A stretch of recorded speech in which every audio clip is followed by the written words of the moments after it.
पाकिस्तान और IMF के दरमियान $3 अरब के स्टाफ लेवल मुआहदे पर दस्तखत हो गए। वज़ीर-ए-आज़म शहबाज शरीफ कहते हैं, बड़ी मुश्किल से IMF को मनाया। जुलाई से स्टाफ लेवल मुआहदे के तहत पाकिस्तान को $3 अरब मिलना शुरू हो जाएंगे। हमें 9 माह में $3 बिलियन मिलेंगे। बजट में परेशान था कि टैक्स लगा दूं और प्रोग्राम भी नहीं हुआ तो क्या होगा। वजीर खजाना इसाक डार कहते हैं, पाकिस्तान डिफॉल्ट होने वाला मुल्क नहीं। IMF प्रोग्राम ना होता तो हमारे पास सेकंड फाल प्लान बी मौजूद था। और सदर आरिफ अलवी ने स्वीडन में कुरान पाक की बेहुरमती की मजम्मत कर दी। दुनिया भर के मुसलमानों के जज्बात को ठेस पहुंची है। आलमी बरादरी मजहबी अकायद और इक़दार की जानिब रवादारी पैदा करने के लिए काम करे, सदर मुमलिकत का ट्वीट। मुद्दत पूरी होते ही हुकूमत छोड़ देंगे। इंतखाबात कराना और तारीख देना इलेक्शन कमीशन का काम है। वजीर आजम का दो टोक मौक़िफ़। साबिक हुकूमत की पॉलिसीज पर कड़ी तनकीद। बोले, माजी की हुकूमत ने IMF से गुफ्तगू में हिचकिचाहट दिखाई। मुआहिदा हो गया तो धज्जियां उड़ाई गई, जिससे आलमी इदारों का हमसे भरोसा उठना शुरू हो गया। एक शख्स चाहता था पाकिस्तान डिफॉल्ट कर जाए। पाकिस्तान को सियासी तौर पर गैर मुस्तहकम करने के लिए एड़ी चोटी का जोर लगाया गया। यहाँ तक कहा गया पाकिस्तान श्रीलंका बनने जा रहा है। दिन रात झूठे बयानिए बनाए गए। पाकिस्तान को बदनाम करने का कोई तरीका ना छोड़ा।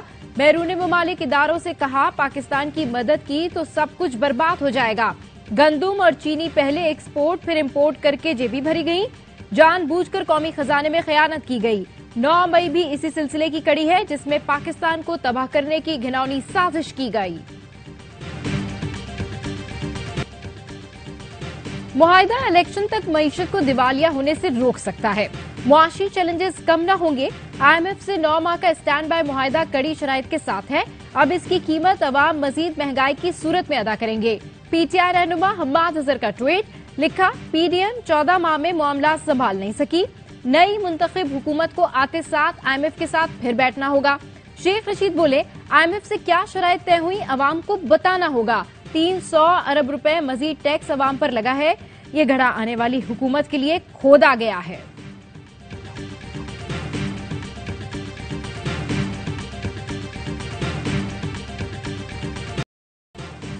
FC और रेंजर्स के अफसरों और जवानों के लिए खुशखबरी। वजीर आजम ने FC और रेंजर्स की तनख्वाहें पाक फौज के बराबर कर दी। वजीर इत्तलात मरियम औरंगजेब कहती हैं, FC और रेंजर्स की तनख्वाहें पाक फौज के मुकाबले में कम थीं। वजीर आजम ने पाराचनार दौरे के मौके पर तनख्वाहों में इजाफे का ऐलान किया। वजीर आजम ने इकदाम FC और रेंजर्स की मुल्क कौम के लिए खिदमात और कुर्बानियों के एतराफ में किया। ईद के दूसरे रोज भी सुन्नत इब्राहिमी की अदायगी के बाद घरों में दावतों का एहतमाम। पकवान सेंटर्स हों या घर के बावर्ची खाने, जिधर देखो पक रहे हैं मजे मजे के खाने।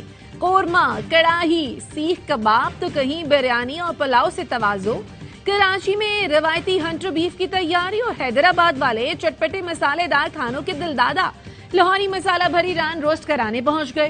पेशावर में कुर्बानी के गोश्त से तैयार चटपटे टिक्कों का मजा ही अलग। क्वेटा में ईद के दूसरे रोज नौजवानों ने बारबेक्यू की महफिल सजा ली। मुल्तान में खाबों के साथ दोस्तों की महफिले मुशायरा। कहीं पर चटोरों ने दिन भर चटपटे खाबों के बाद फालूदा पॉइंट्स का रुख कर लिया।